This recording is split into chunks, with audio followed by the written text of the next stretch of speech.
All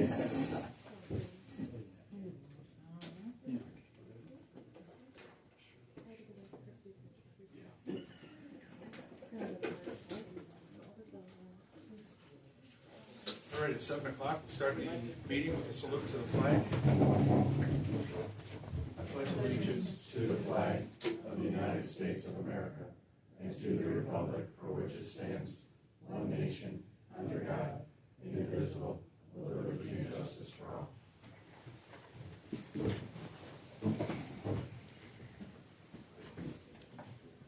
call by the clerk, please.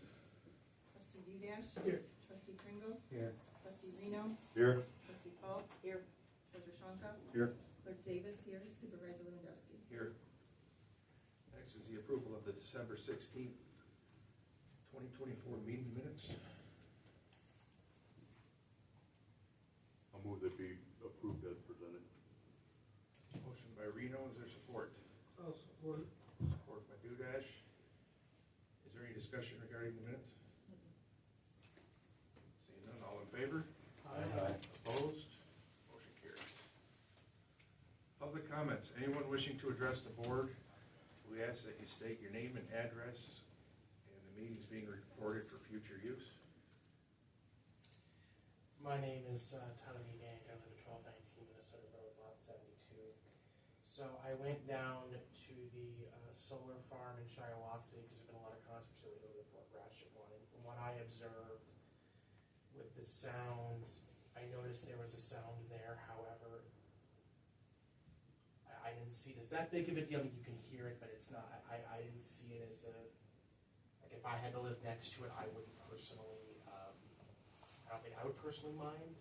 I don't think it's loud enough to cause, at least from my understanding. And I was there and I listened because I started my solar panels on both sides, and it didn't seem like the noise was loud enough, or it was causing enough of a nuisance, at least in my eyes, to where that would be an obstacle if I had to live next to one. So I didn't see that as an issue. And I went down there. I was with the lady, and she was researching it as well.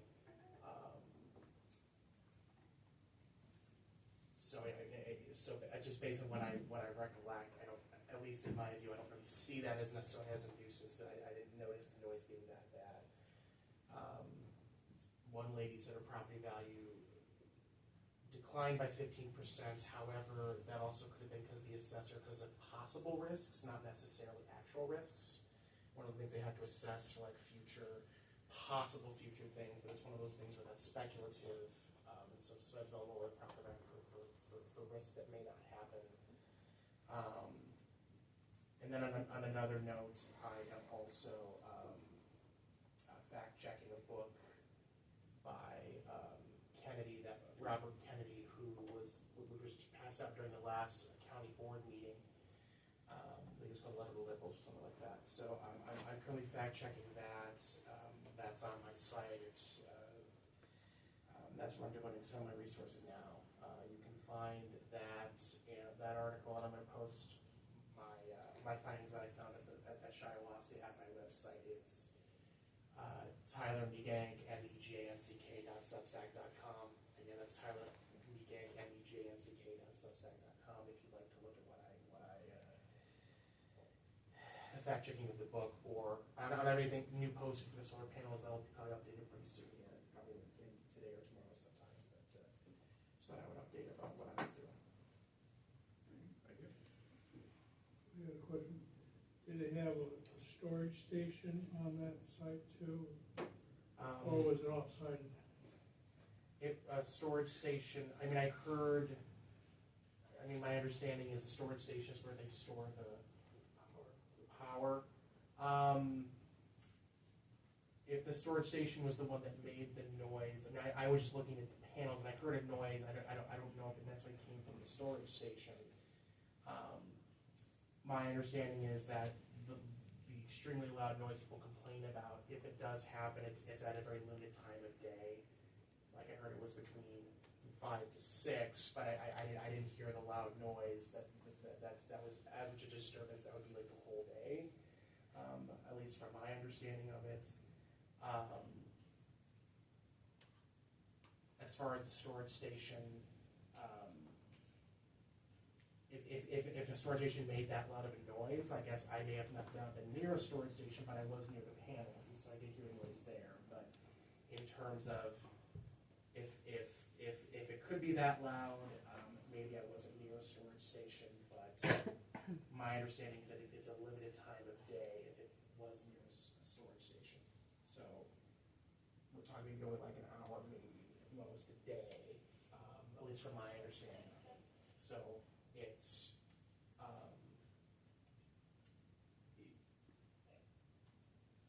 I guess whether that would be, if that's true, again, that's because I was researching someone else. Apparently they were there, but they couldn't stay there long. They could only stay there for a few minutes to hear the noises of the storage stations. They had to talk to other people, they told me. But based on my recollection, I'm assuming if it's only an hour, they would only be through that hour, if that makes sense. Did you take any meters with you to measure the sound? Scientifically? I can tell you, part of it was to use my own senses to kind of figure if it was loud or not, because I figured that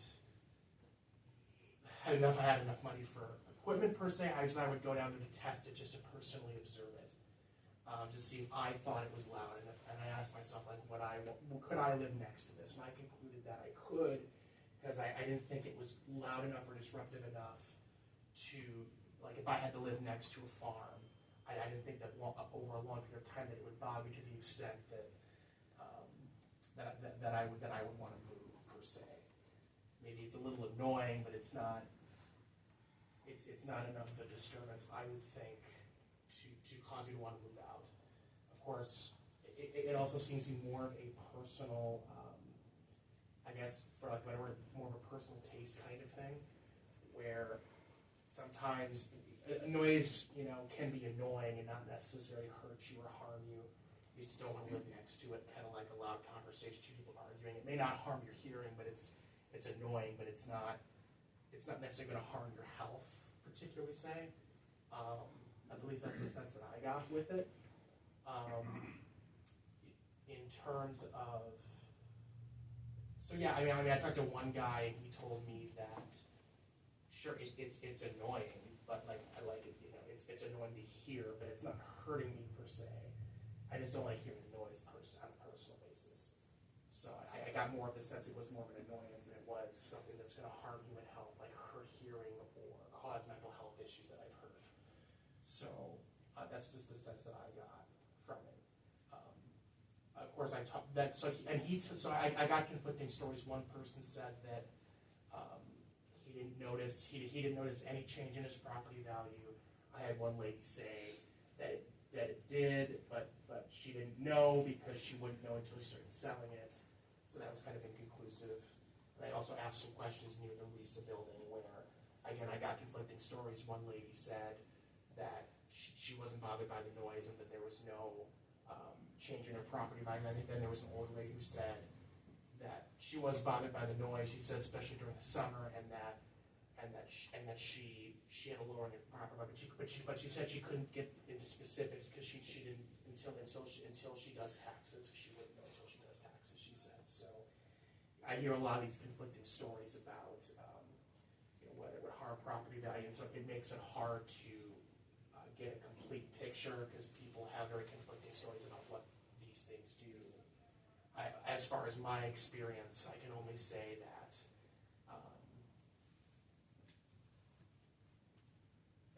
I can speak to noise, which is it didn't personally bother me. Yes, I noticed there was noise, but it wasn't enough to the point where I feel like I have to move away from this, especially since I can mitigate these things by either. And again, I don't know if I necessarily have to mitigate it necessarily by doing this, because I could probably live next to it without these measures, but I could also do things if I want to further minimize it, like put on earphones, like stay inside the house, stay inside the car, that kind of thing, and you can't hear it all. So that's what I observed. What part of Shiawassee? This was in Venice Township.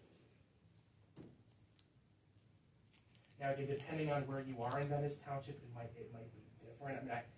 I tried driving across to get to hear it from different points. There were two different points. One was next to a lady's house. The other one was there were no houses, and I was just surrounded by two solar farms. And so, depending, I mean, from my understanding, though, it seems like in most places, the noise is what I would describe with maybe one specific location, maybe you're at, maybe where the noise is loud. Because the further you get away from something, obviously the noise is going to lessen. Distance tends to decrease noise. So, to my understanding, it just wasn't as loud based on where I was. I even stood outside for an hour next to a lady's house because I thought that the noise was coming there. I may have been misinformed. I may have misunderstood a couple things, but I stood there for an hour to see if the solar panels would make noise. And from my observation, hardly any noise came from them during that time period from 5 to 6 in that location. Now maybe there's another location I didn't observe where maybe the noise was, but from my understanding, I didn't notice much of the noise. So. Anyone else? Michelle Brown, Ravenswood, Port Huron Township. December 2nd meeting minutes that were published online, failed to include my request for video recordings of the township board meetings. So I just wanted to bring that up today, that wasn't entered. Okay. And I would like to request again today to have video recordings by the township. Carol? Hi, Bob. Hello. Carol Miller, 2340 Randolph. Couple of things. First of all, Mr. Megank is incorrect. The woman that went with him is a physician, and she highly disagrees with what he says. The panels don't make noise, it's the inverters that make the noise. And property values do go down. I did invite him to a couple sites, which he has not looked at. On that, also, he was incorrect. The book was not passed out at the county board meeting. It was passed out at an advisory council meeting. The things that I'd like to bring up is financials. I'll do that all the time. Updates on EDA. I know they're under fire big time with the county board of commissioners, so I'll talk to you about that after. The other thing I was going to bring up, I brought up to the DEA meeting about a clean up the township day in the spring, and so Bob has graciously said if we do get it organized that we can get some dumpsters and some trash bags and stuff like that. So I'm going to meet with the Parks Board and stuff and see if they can help me get stuff organized. I put it out there on the one Facebook page to see if we can get any interest in it because I just don't have the time to organize it. So. All right. That's it. All right, thank you. Anyone else? Seeing none, we'll move on to new agenda items, attorney's report. Bob looked at the meeting and seen that it was kind of light and asked if he could have the night off, and I didn't see an issue with that. So you have his report in front of you. If you have any questions, you can let me know or let him know. And, go from there. Engineers report. Thank you, Mr. Supervisor. Let's give a few brief updates on projects, and I'll be happy to answer any questions the board may have. First, we'll start with Bakersfield Park Pathway project. We picked up the contract books. I've got all the bonds and insurance from the contractor. After last month's meeting, the board approved moving forward with executing the contract. So moving forward with that, we'll have a pre-construction meeting. I think it's scheduled for the first week in February, where we'll have an official signing of the contract and a kickoff meeting with the contractor. So just want to let you know that's moving forward.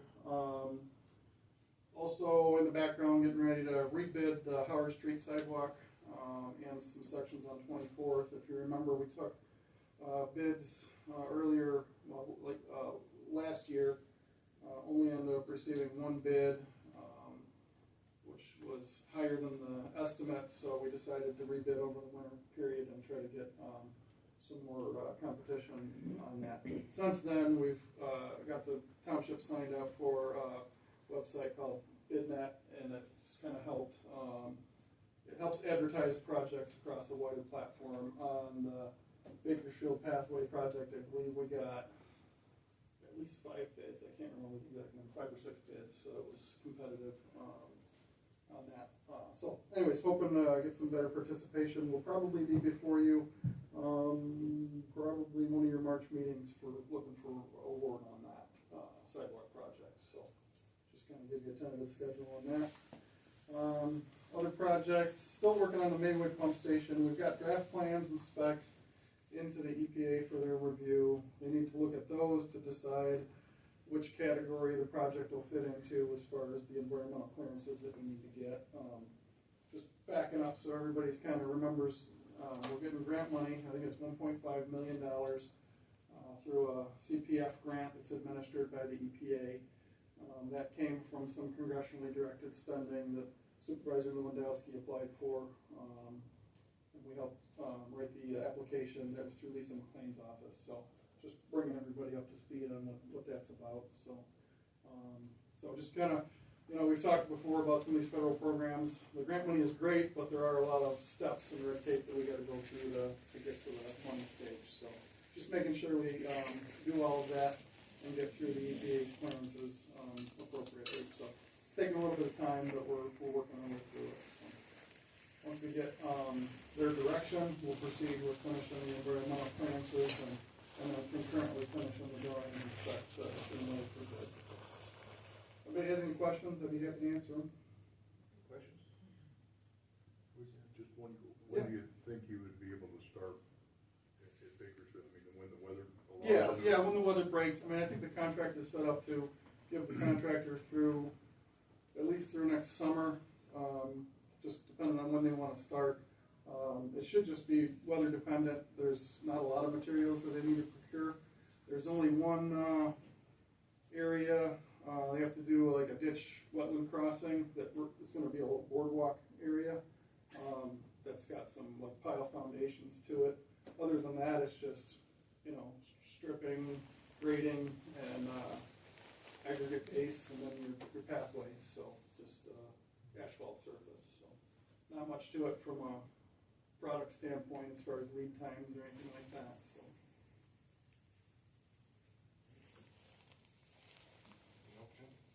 No, I just, you know, if you would get it done in 1 year or whatever, so. Yeah, that's the plan. That's how the contract is set up to get it done the next season. So.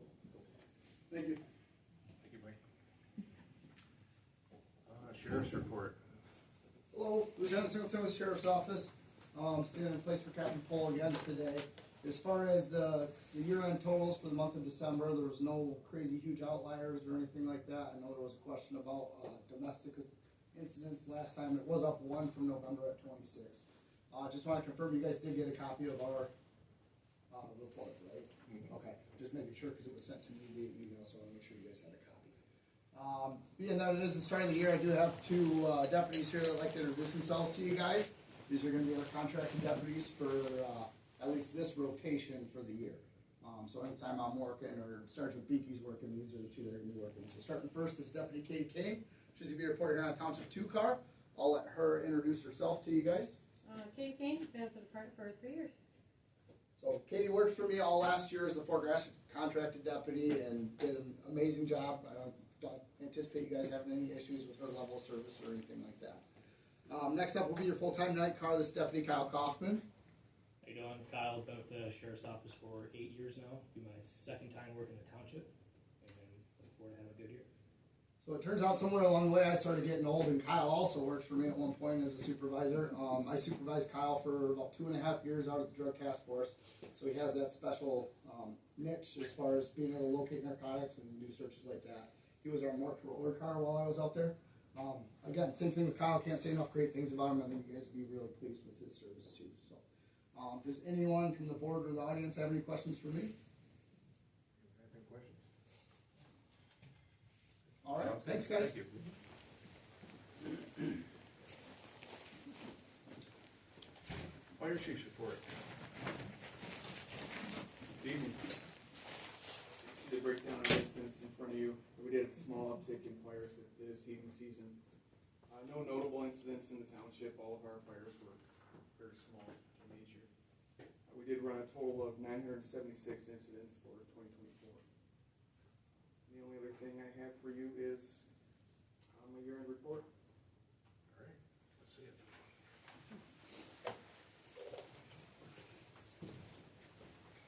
There's our calls for service, just kind of comparing the years prior. And so some of this was on last year's, but since we have new board members, kind of describe our daily operations. So right now we're guaranteed 3 on staff for our initial apparatus. And so with 3, gives us the ability to perform rescues of trapped occupants in a timely manner, and it provides resources to quickly extinguish fires before they get large. The addition of an extra full-time staff member 2 years ago helps ensure the longevity of these guys. When I started, we used to just run with 1 and had paid on call supplement. And there were times where that duty person ran by themselves because people are busy, they're working, they're doing other things. So since I've started here, we've definitely evolved as a department. So we're a combination department, so we have full-time, part-time, and paid on call. So this, like I said earlier, the station staffs was 3, and then our off-duty personnel assist the duty crew in the event we have a larger scale incident. So all of our part-time paid on call are assigned to a shift, and if they choose, they can come in for those lower response calls too. And so assigning them to shifts allows them to grow and train with that shift, and gives them a consistent chain of command. So here's kind of our department structure. I do have 2 of my captains here today. They just happen to be working together. And then our full-time, each of our full-time firefighters are assigned a shift, and then our part-time paid on call. So we do have a light staff load right now, but I don't feel I need to take on any more, maybe 1 more trainee. We have a big group of people here. So we're getting a lot more work done with 14 or 15 people than we ever did when we had 30 on the roster. So this looked a lot bigger on my computer screen. So these are the off-duty responses by our firefighters. So these are just all the calls they responded to from home when they weren't working. I do have a printout if anybody wants to see a larger. So department trainings. So we did 976.5 total hours of logs training. So that doesn't count the small trainings that we do or the stuff that forgot to get logged. So that averages 65.1. So the firefighters train on shift every day, and then the department gets together and trains once a month. This year, or 2024, we kind of focused on our specialized training. So ice water rescue, confined space, rescue task force with the sheriff's office, and more hands-on medical training. And so we did send some more personnel up to Port Sanilac. Captain Moran kind of hosted that for us. And that kind of gets the firefighters in more of an unfamiliar environment. Bigger water than what we have here. So just makes it more effective. As you can see in the left photo, we're doing a little bit of high angle work off the ladder. So controlled burns. As most of you know, I worked as a wildland firefighter for the Department of Interior in the Michigan DNR. We had a lot of properties here in the township that just had phragmites on them. And so this was an opportunity for me to kind of train these personnel on brush fires in a controlled environment. Our goals for this was to burn off the invasive grasses and promote growth of new vegetation, or native vegetation. And it gives the firefighters a sense on, if you hear some of the more rural departments, they get a lot more brush fires than us, and you have 30 trucks screaming to a small fire like that, and they just see all this fire. Well, if you just send a couple trucks, it's just going to burn out to the grass line, as long as it's not endangering anything. So instead of sending everybody in the county to a small fire, it teaches them where they can cut it off. The far right photo is we burnt the Wexford Rain Gardens with Friends of the St. Clair River. So that was good success. Burn does look a little bit ugly for the first month, and then once the native plants start growing back, it looks a lot better.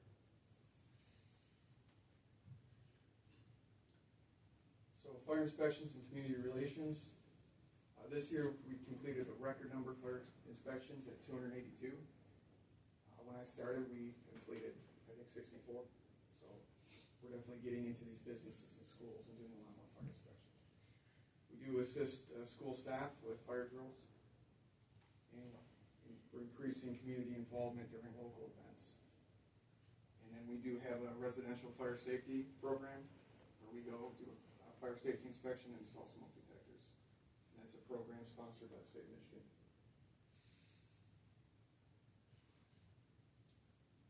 So notable events during the year. You see we replaced the old Chevy Tahoe. It's now a code enforcement vehicle. I had to find the goofiest photo of that thing to put on there. So. It was up in Port Santa Life. We put the rescue boat on it to move it down to the harbor. The biggest thing, we replaced, or we added a new engine. We were able to get this with ARPA funds, and we got the last engine at this price. They've since raised it around $140,000 for the same exact engine. At the beginning of the year, we did have a motor failure in our current engine 1. We sent that out, and they basically did a total engine rebuild. We did have 2 life-saving awards. First one was Chandler Martin. He was instructing at the Fire Academy at Oakland College, and one of the students collapsed. Chandler performed CPR, was able to get him back. And we were invited to Oakland County Medical Control, where he received a life-saving award. And then this was 2023, but I didn't get it in my last one. So November 20th, 2023, Captain Reum and Firefighter Martin were presented the life-saving award for their actions in rescuing a victim trapped during a house fire. This was in the city of Port Huron. Our crews arrived right with the city of Port Huron. They were assigned to search, and they found the victim. It's kind of what we train for every day. And it's kind of a rare opportunity to do that, and I'm glad that these two were able to. So my plans for 2025. So my goals are the same every year. I want to train my staff to excel in their current position, master the position below them, and to begin to learn the position above them. I want to continue community relations with a heavy focus on the schools. That's a recruitment tool for me as well. So get these kids interested in it. Additional training in fire prevention and education. So right now I do have 2 certified fire inspectors. I'd like to get a couple more. So we're going to continue to work with neighboring agencies on a professional level, assessing community needs as a township, and retention of the part-time paid-on-call employees.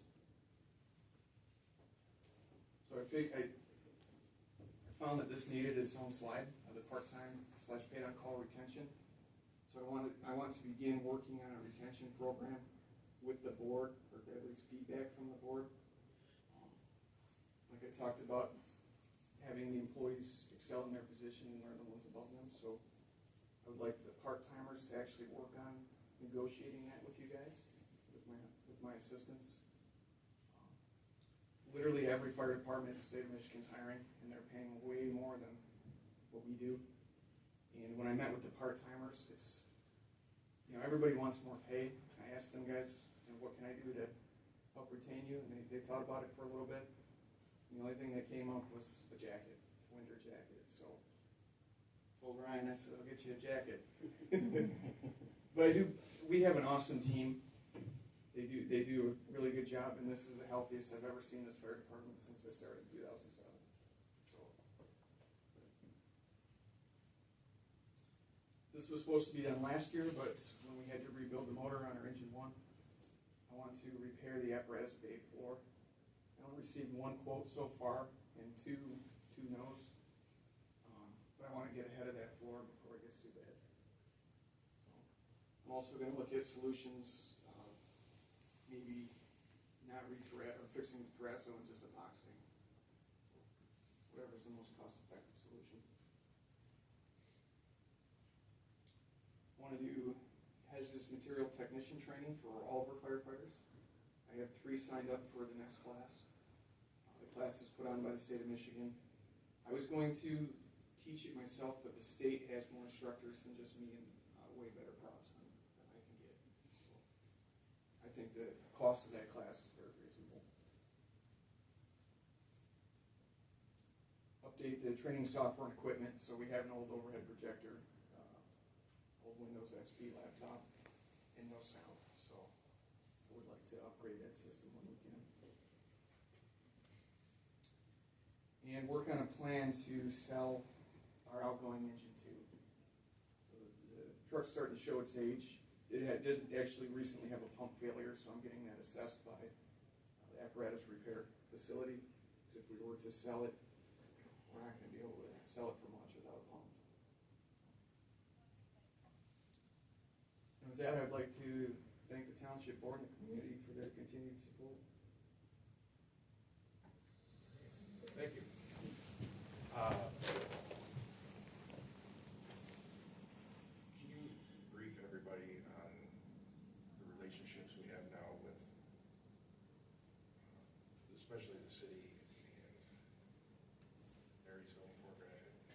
Yeah, so we started running automatic mutual aid with the city of Port Huron probably 5 years ago, and so that kind of helped us build that good relationship with them. So anytime they get a fire, we go. Anytime we get a fire, they come. And then when I started as chief, I added Kimball Township as mutual aid as well. And then so on our south side, we have Marysville, north side, Fort Gratiot. So it just, watching as this program's developed, these mutual aid companies come together, we work as one now. There's not any, hardly any yelling or direction on the fire scene. Everybody kind of knows their job and knows what to do. And with that mutual aid pack, it helped lower our ISO rating, which makes insurance cheaper for the township as a whole. When we do train together, we do confined space with Kimball, Marysville. Fort Huron already had a plan established for that. It's been a good program, and it helps because there's 14 of us, but when you count our mutual aid, last night we had too many people on that structure fire. So.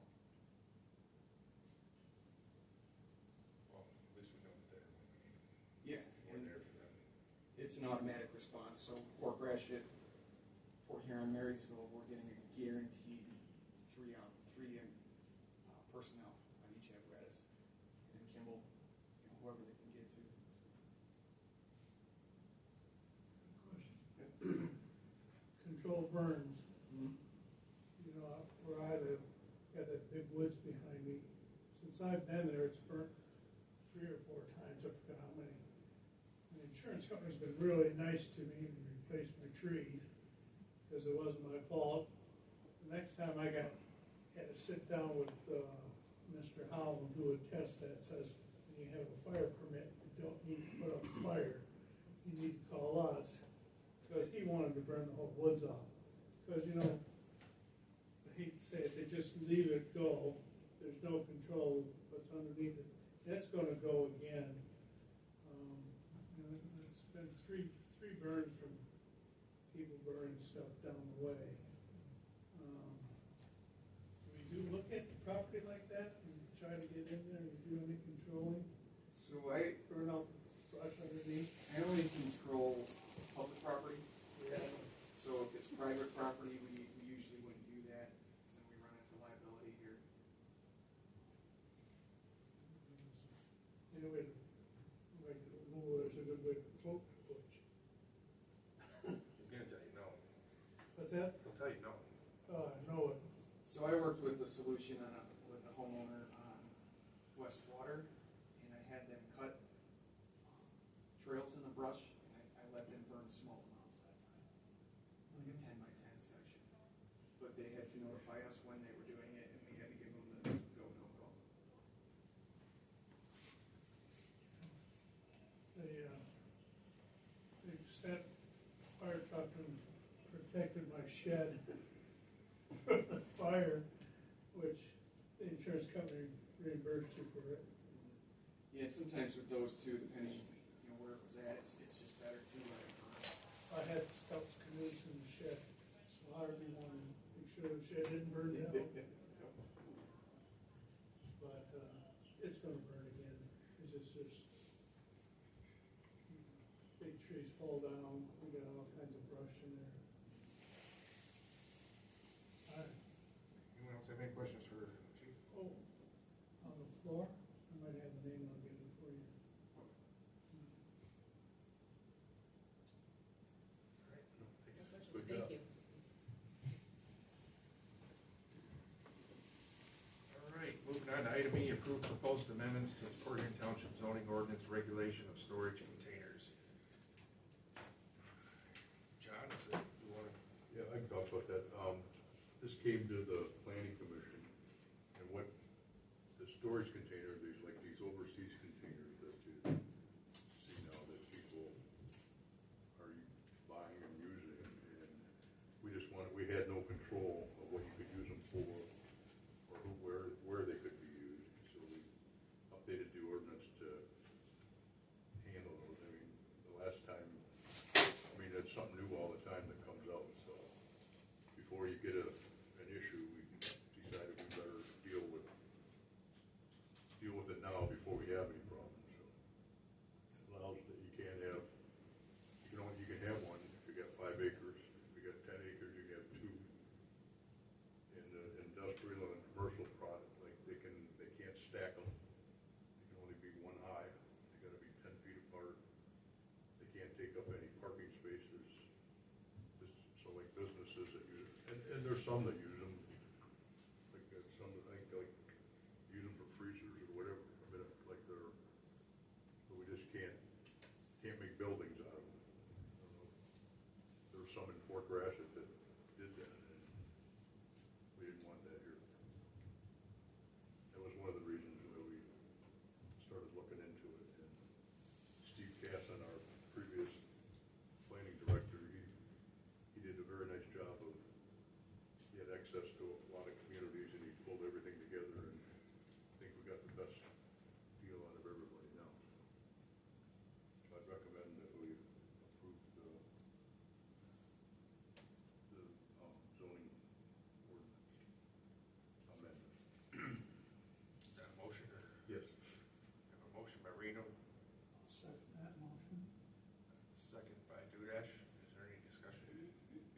Oh, I totally agree with John. Up there in Fort Gratiot by the golf course, they got 2 houses built out of 3. Or is it 4 now? But they are not what I call, I don't know how to put it. Not appealing? They're not appealing, no. And they did a lot of work in them, but, Right. I mean,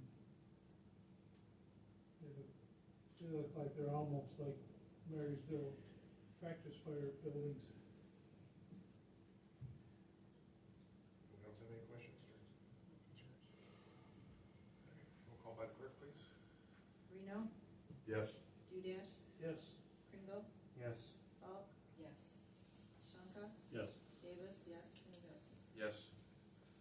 Item F, approve resolution number 2025.01.20.a, resolution to adopt poverty exemption guidelines, 2025 poverty income levels grade.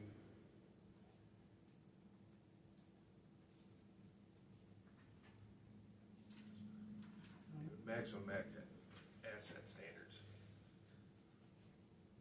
This is something that we do every year, and we go by what the federal poverty guidelines are, and then whatever they go up percentage-wise, we go up with the maximum asset standards. I'll make that motion. Motion by Dudash, is there support? Second. Support by Falk. Is there any discussion? Seeing none, roll call by the clerk. Dudash, Yes. Falk, Yes. Reno, Yes. Kringle, Yes. Shonka, Yes. Davis, yes, Wendowski. Item G, approve the appointment of Jeffrey Kaplinger to the open position on the park board. You got his letter in front of you and the letters of a couple other people that the treasurer, the clerk, and I interviewed. All great people. But we felt that Jeff would do a good job. So, Jeff, do you want to say a few words? Just to introduce myself, I'm Jeff Kaplinger. Looking forward to working with the township. Just a little history with me. I am an operations supervisor for Canadian National Railroad here locally. I've been doing that for a little over 15 years.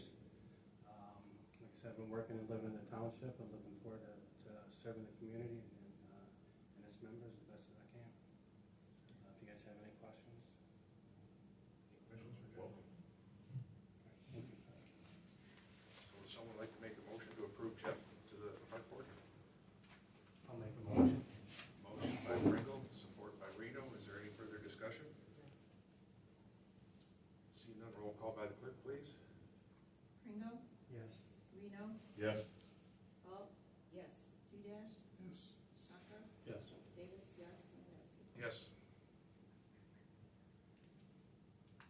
Yes. Come on up, Jeff.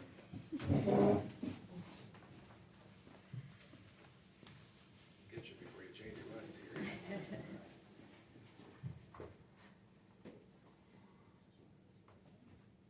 I do solemnly swear or affirm that I will support the Constitution of the United States and the Constitution of this state, and that I will faithfully discharge the duties as the Park Commissioner in and for the Charter Township of Port Huron in the County of St. Clair, Michigan, according to the best of my ability.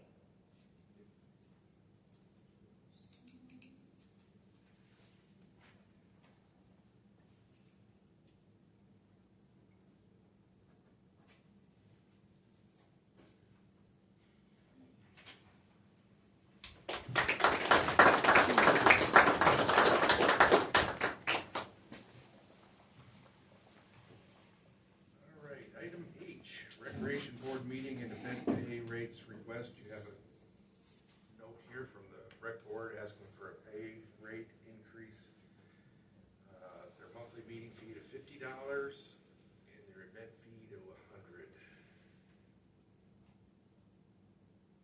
Some of their events, the Easter event, the fishing clinic, the fall fest, trunk or treat, or other events, the board decides. But that's motion by Dudash, is there support? Support. Support by Falk.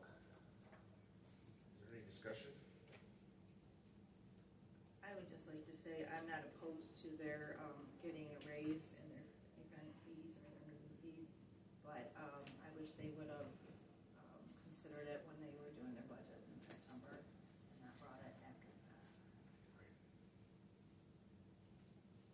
What is the fees today? It's $45. 45.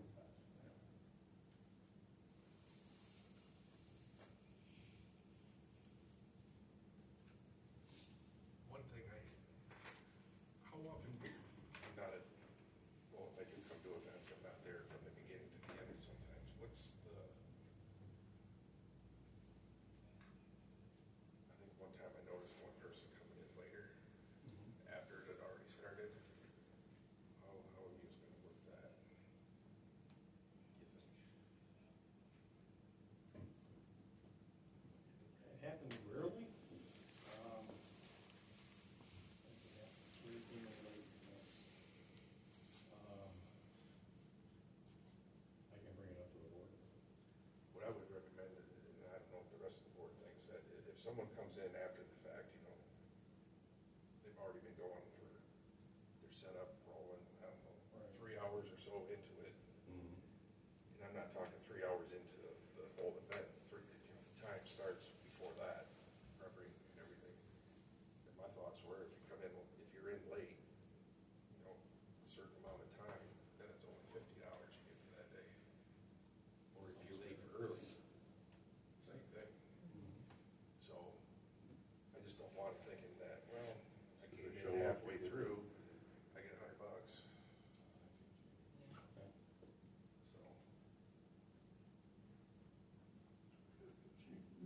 change the motion. So if you agree to that, change your motion. Yeah, I'll change the motion. Okay. Second. Oh, okay. Do you agree to that? Yeah, yeah. To, with like, did you say 3 hours? So what was going to do? I think we gotta negotiate some kind of a guideline. I would ask that they come back with something for us. Okay. With that. Do we want to table it till they can come back with something, or do we want to? They're only gonna have a meeting in between. You're not gonna have anything till Easter, right? Right. So. Yeah, the next We can event. approve the one half of it. The first part. Yeah, we can approve the $50 per $50. meeting, and then propose something else, you know. Donnie'd have to change his motion again. Donnie?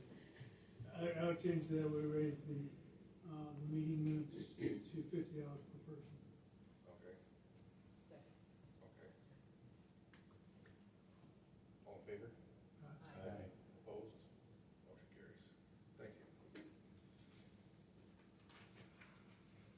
All right, approval of bills.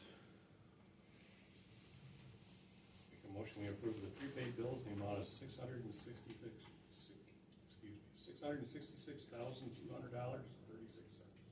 A motion by Schalke, is there support?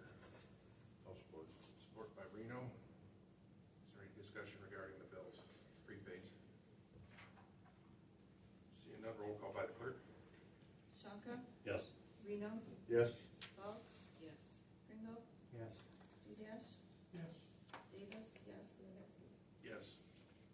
Make a motion, we approve the current bills in the amount of $1,470,572.11. Motion by Schalke, is there support? I'll support. Support by Pringle. Is there any discussion regarding the current bills? No discussion about the bills, but are we gonna make it, I know, a couple of people brought it up about, Port Huron and a few other, is it Port Huron and who else puts out there, Fort Gratiot? Fort Gratiot, held. Where they like publish the bills for the people to take a look at? Okay.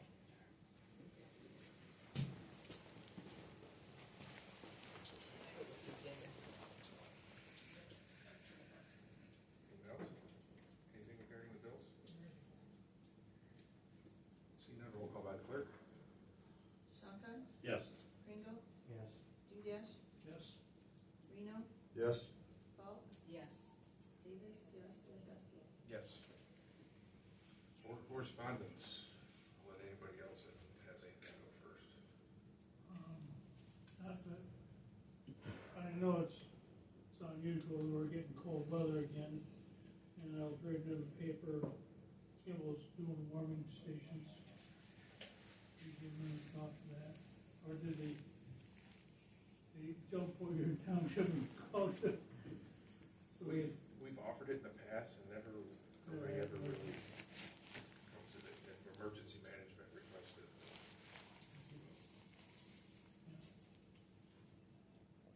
Anyone else? I got on the, going to the waste management trash, or are they gonna put out another mailing or not? Yes, there's supposed to be, there should be another one coming out. Cause I know like, there was a pamphlet that came with the trash containers and then said everything had to be in the container. I see people piling stuff outside and they pick it up. I mean, I don't know if They're picking it up, I think they're tagging it too. Are they, okay, as long as they get notified that we'll do it once, but, cause if they, everybody sees that, and then the next thing you know. Everybody else must do it too. So as long as they're notified, they're picking it up, if they're notifying the people that they're not gonna pick it up next time, or something like that, to that effect. Right. You need to put in there that all the trash that's in the barrel needs to be in a bag, because I've noticed in 2 times, when they go to dump the barrel, just loose stuff in there, and next thing you know, you got plastic bags and cardboard. And I was at the customer's house when that happened, and I go, look at that, the new barrels are dumping trash all over. And I said, it's supposed to be in a garbage bag when it's Not the inside. recycling, just the trash. The trash.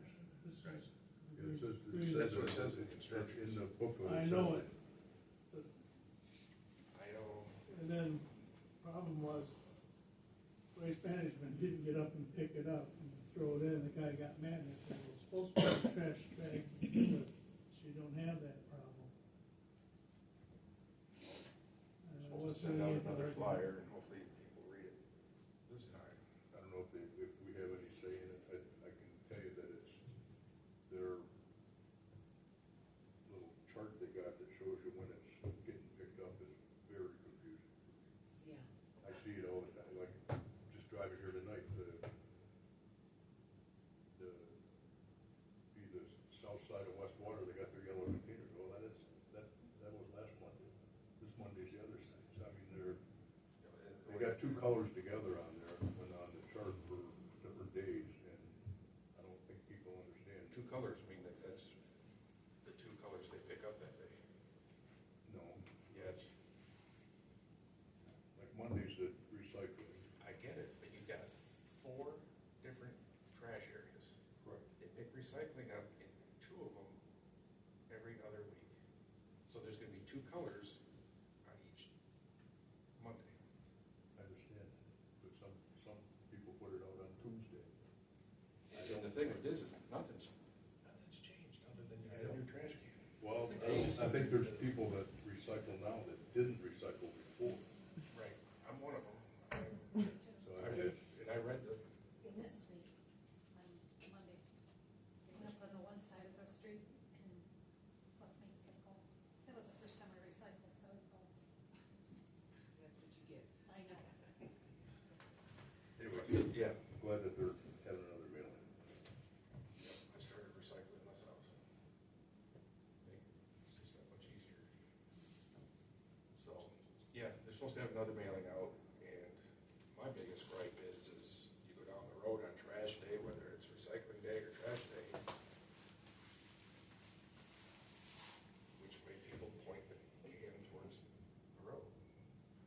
It's printed. It's right on top. Printed right on the This side. one. I think they need to point that out too, because you're right, they turned around the wrong way. Yeah. It says street side, right on there.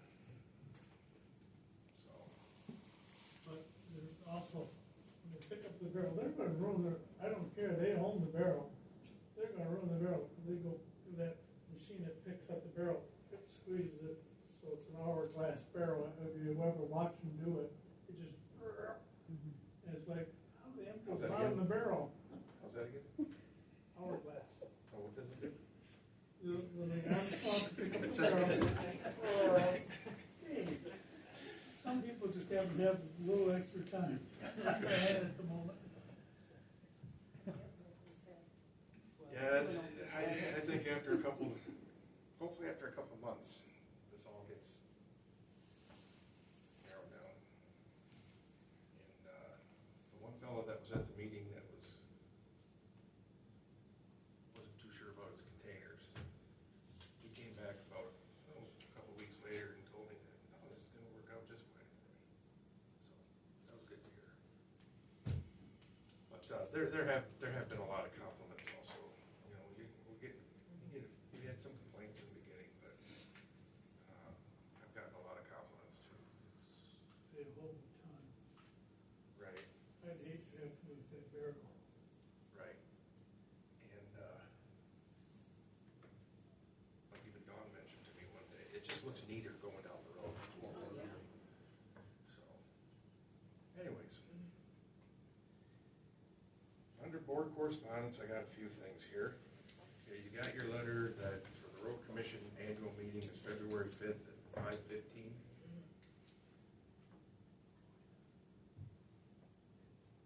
It's right there at the main road commission building in Marysville, no, it's in Kimball, but no, at Marysville. Yep. The Phragmites behind Super K Martin Kroger have been sprayed. They were sprayed. It's probably been a month or so ago now, but we got the bill today. So Bob, what did they use glyphosate with that? I have no idea what they used. You know, Clay Township has a Phragmites program. It's not working out very good. I was gonna, well, it's new. it was new, and I was thinking about going down there to one of their meetings and learning about it, because we have a fragmity problem, you know, with our parks. So I thought maybe go down there and see what they're doing, and maybe we can apply it. Bakers and the Lions Club and. Yeah, I got the name of the company that did it. Because the county drain commissioner had to do it. Okay. And the drain commissioner would set the bill, but then he just forwarded it on to us, which is fine. Okay, I remember when he was here at a meeting, we were talking about that. Okay. Was that fire department burning down every couple of weeks? Yeah, or raining. The last time they tried to burn down, well, they did better the second time. Did better, yeah. That was the previous That's previous. administration that, yeah. All right, Donnie, your deer signs Yes, are supposed to be going up. Don't ask me the date. what's that? I don't have a date. but That's all right. We're putting one up at the township limit on the west end. Mhm. We're putting one just off of Beach, Mhm. and we're putting them off of whatever way you turn off of Range. There'll be one. Oh, excellent. So I'll get the old Richard property, and I'll get mine. And you might have to put a signalized crossing there right next to your house. I seen there's quite a trail going through there. Yeah, there is. There's 5 of them that come to at 5:30. I was thinking, putting a sign up at 5:15, please slow down to 15 miles an hour. If you drive down there, the snow really gives you the idea of how much they're traveling off of that. Oh, smokes. Can't believe it. Another thing I've been in discussions with the road commission is paving, doing a paved shoulder on West Water, just like we did on Strawberry Lane. So that's another project. Is that money Simcock can help you with? Huh? Can Simcock help you with that? We can ask them. We'll be seeing them later this week. You can ask when you're down there and find out. And my concern is it's not, it's being done as a paved shoulder, not Yeah. labeled as a bike path. I understand, but that'd be, It limits your options for funding, because most of the funding opportunities are gonna want like ASHTO compliant, 10-foot wide, 2 feet clear space on every side, so it does limit your funding opportunities. But feel free to ask. I think we're talking about 5 feet. yeah. Do both sides or just one? Well, I was thinking one and see how that's, the reception on that is. It's gonna be on the north side, south side. West Water, I would put it on the north side. just have that one big gully area. There, I don't know who lives in the house now, it must be King. Yeah, we'll figure it out. There's a dangerous section of road right there. And I see people on the bicycles and walking and jogging. That's why we've been looking at this for years. In the morning, the sun's coming in, you can't see people out there. Right, and even if you did I know that what we would prefer to do would be a 10-foot wide path that's separated from the road. But you're gonna get the bicyclists that are gonna ride in the road anyways, so I see it out here. So, maybe a shoulder is the way to go over it. At least that allows, there's a lot of people that walk in that area, and they walk, like on West Water, they'll walk in the subdivision. If they're getting from one subdivision to the other, they have to walk on the shoulder of West Water. There's nothing there. Right, because there's no way I would go through the subdivisions doing that. No. Because I mean, that's, yeah, and that's, but just allowing them to have that free space to walk along West Water would be fantastic. right. All right, that's all I've got. On that, John, are subdivisions required to have sidewalks? No. Is that something we should look at?